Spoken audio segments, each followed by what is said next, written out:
Hello, friends. Welcome to Jeannie's Journey. Today we are on Numbers 10. I'm trying to decide between two different titles, Following God's Lead or He Goes Before Me. I'm thinking He Goes Before Me, but I'll see when I upload this video. So in Numbers 9, God was telling them a year afterwards, to celebrate the Passover and what to do. And he also made an accommodation for those who had been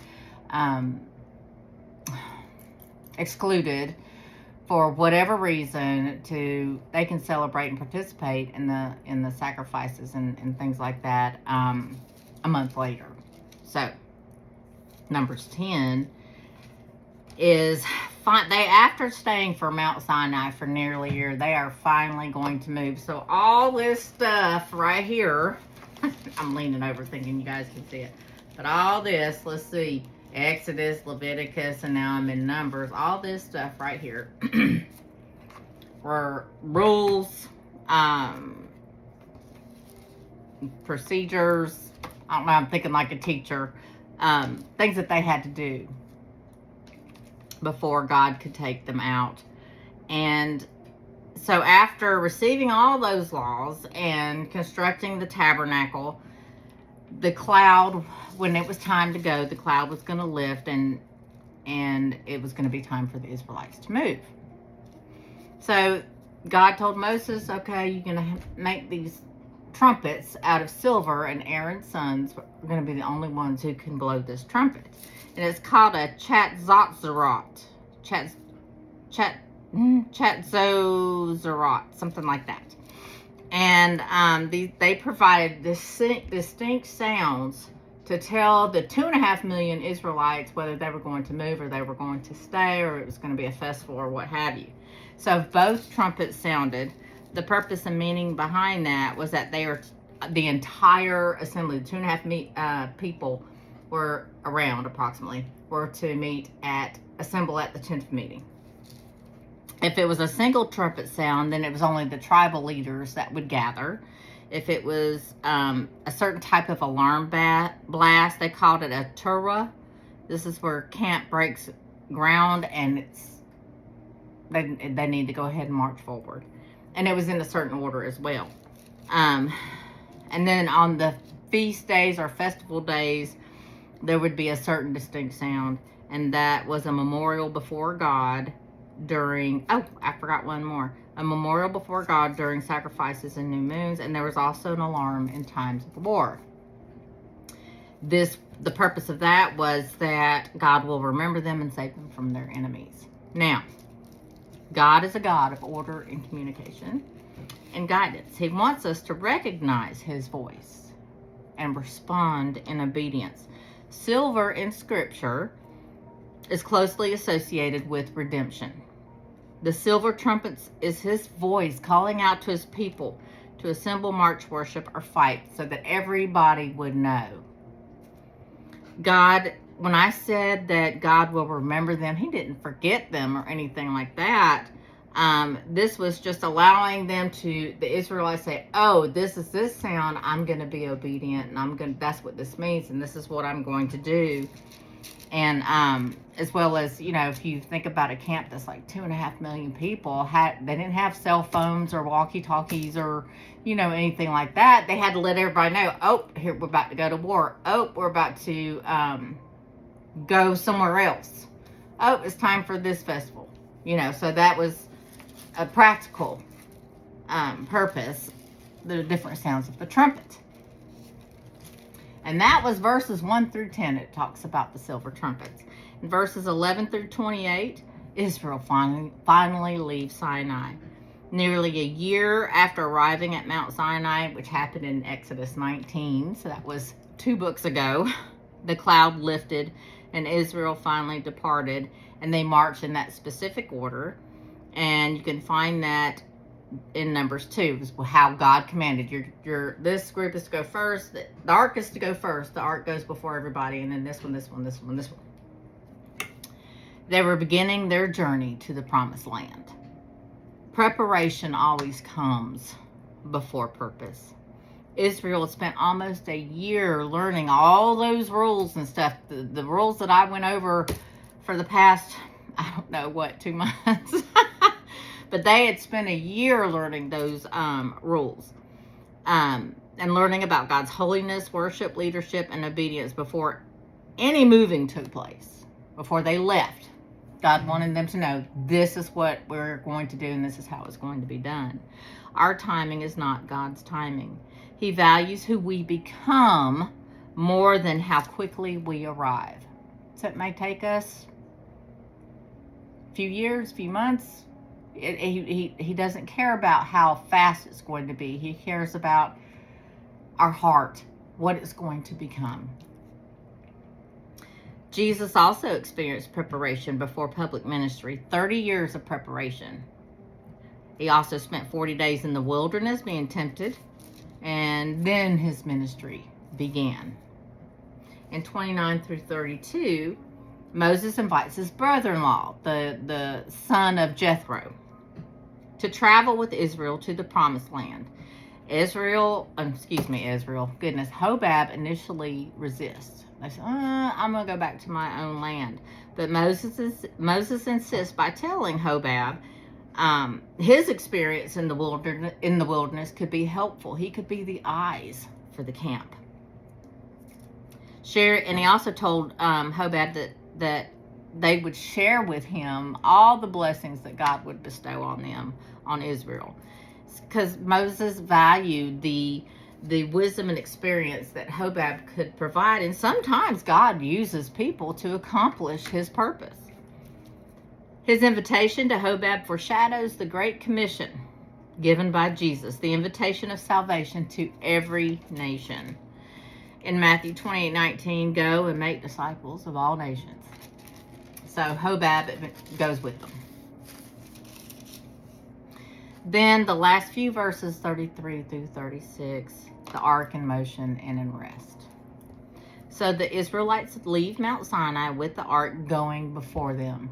The ark represents God's presence, so that a cloud settled on it, or a pillar of fire. It was a cloud by day, fire by night.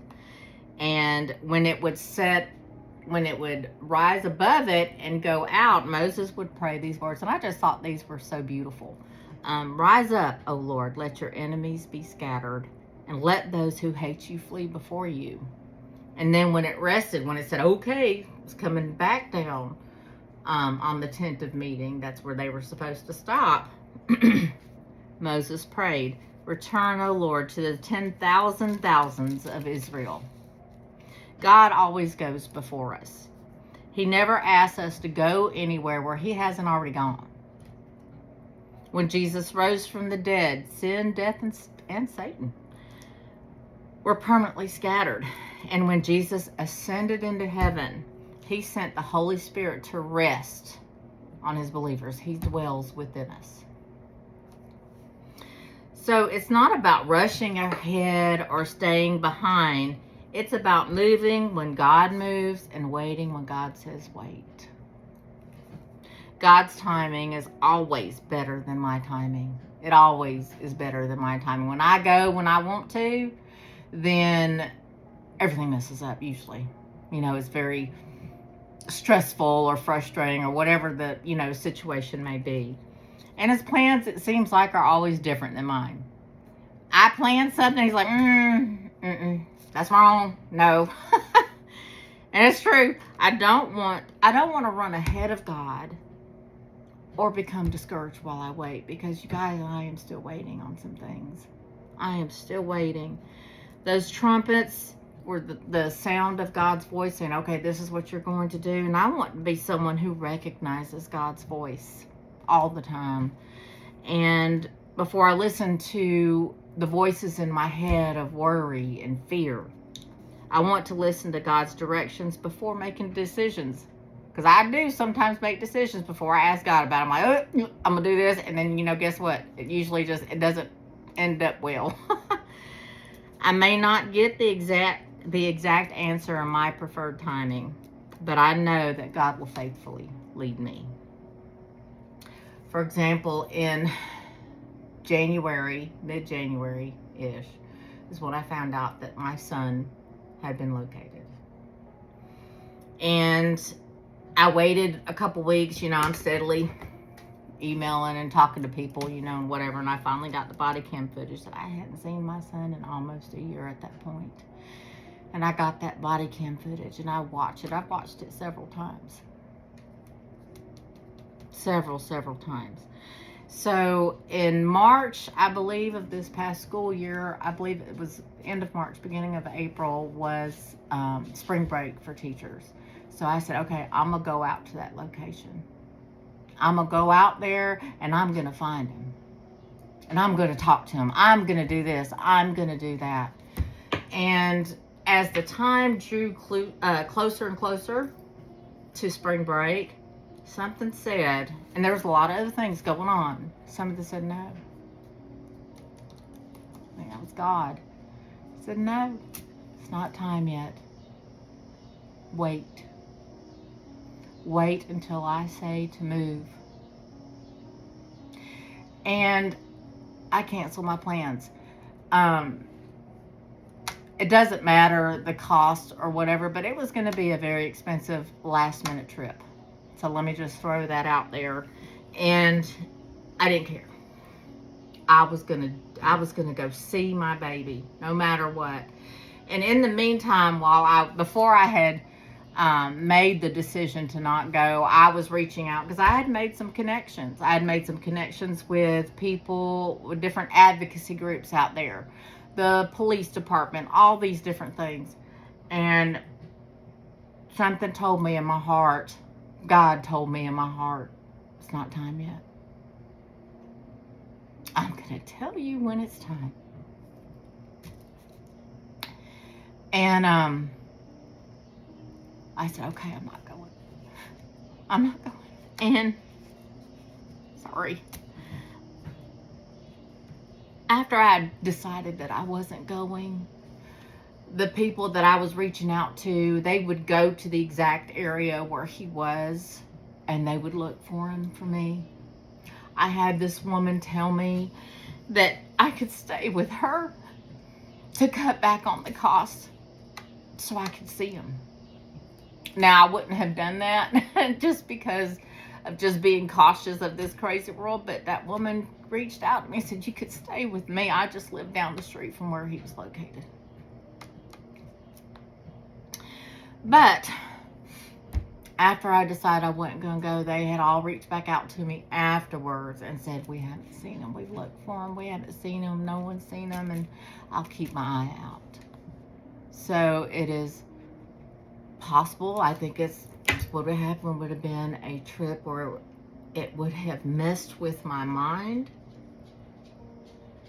It would have just discouraged me ultimately. So, sorry. I didn't go.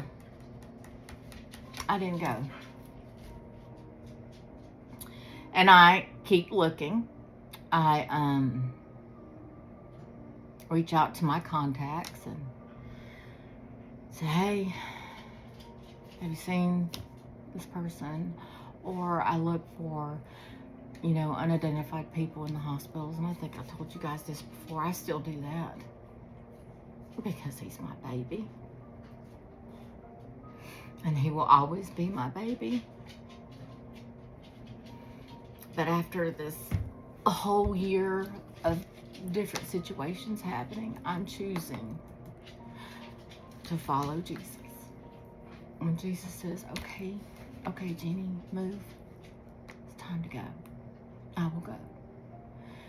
If he tells me, wait, then I will wait. Because, again, his plans and his timing are always better than mine, no matter how much it breaks my heart.